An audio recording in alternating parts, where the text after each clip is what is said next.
It was a critical day for owners of the popular entertainment app TikTok. The Supreme Court will be hearing arguments this morning against the for sale or shutdown of the app. Andy Curtis here to break down exactly what is happening today. A lot of people watching this, Andy. Yeah, you got that right, Janice. 170 million people, to be exact, here in the United States have accounts on TikTok. So, yes, a lot of eyes on today's hearing. And this all tracks back to a law passed in April.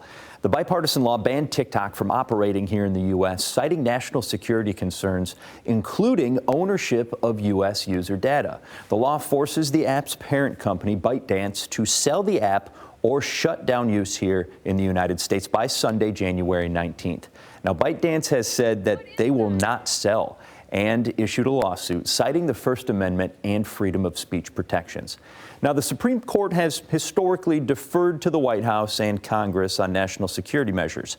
It also is known to be technologically adverse, but justices have delivered social media companies in the past, and in May of 2023, they ruled that Google, Twitter, and Facebook can't be held liable for what users post.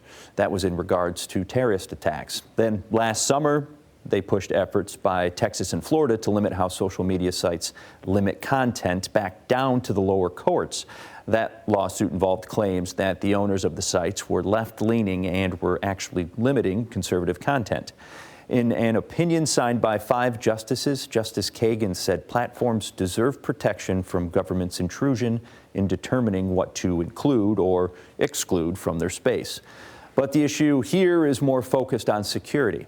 Scripps News talked to a former national security advisor to Senator Mitt Romney about the national security risks. We just have an opposition to foreign control of communications.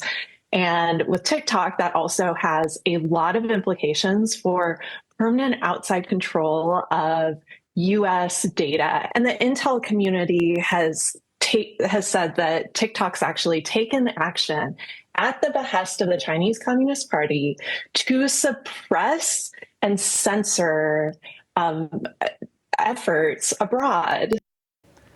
Now, today's hearing is expected to last several hours, so stay with us here and on our website for any updates throughout the day. Reporting in studio, Andy Curtis, Fox 17 News.